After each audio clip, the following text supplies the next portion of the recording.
Hey guys, the last part of this is customizing your chart.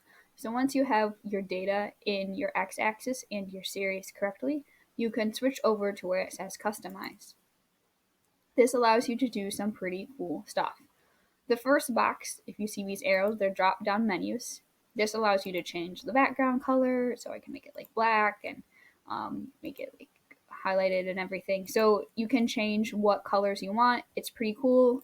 I don't usually change the chart style or anything. I like plain and simple charts. This is the one time I'm like Mr. G, just give me straight up what I need to see. But if you want to do something fun, you can change the font and everything. You're more than welcome to play around with those. Down here, these are some statistical things you can use. So we don't use these in this class. Eventually, you'll find out what they're for, but you don't really need those. The next part is chart axes and titles. This part is probably the most important thing you're going to need to know for customizing, because we're going to have to make chart titles, and you're going to have to make sure you label your y-axis and your x-axis. Okay, so chart title. I like to include more than just having the variables. I want these titles to be descriptive. Okay, so we didn't do anything with time and mass in this class, but I'm going to give you an example. So the mass of an object as time increases or whatnot. Okay, so the title itself doesn't matter as much, but the key is that you want to be descriptive and you want to include both of the variables that you are talking about and give me some more information about your graph. Okay. Whenever you have this little arrow here, it is a drop down menu. So you click that and you can change it to horizontal axis title, which is your x axis label. Our title or our label should be time in seconds. Okay.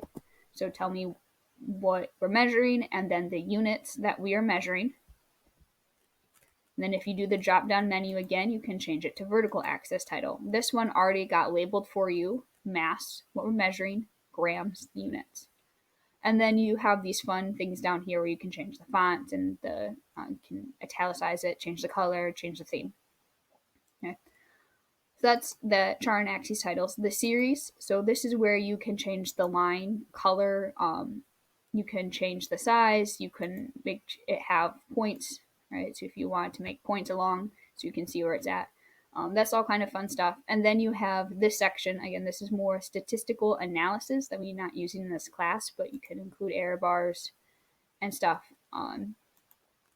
You might use those later on. Okay. So that's all you really need for the series. The legend is the second most important thing we're going to be working on. Since I only have one line on this graph, it doesn't include a key. So the legend is the key, but you can include it yourself. So maybe I want to put it at the top. And you'll see now that this little dot has popped up. So this is like these blue dots represent what? The only thing about this is it doesn't give you a spot to change the wording, right? So the blue dot, it's talking about this, but doesn't tell me anything. So I need to click in my graph.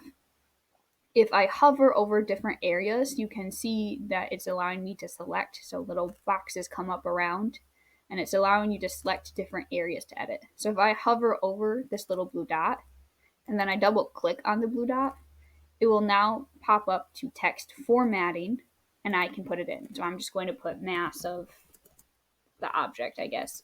I'm not going to come up with an object that it represents, but now you can see the key or the legend has a label to tell you what these dots represent. Okay, so that's the big thing.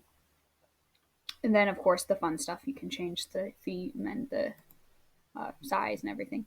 Horizontal axis. This again, changing the fonts. I don't use this very much. You can change the minimum value. You can change the scale. I usually just keep it as default because it does a good job of doing from 0 to 2, 2 to 4, 4 to 6. So it does a good job of making the scale for you. Same thing with the vertical axis.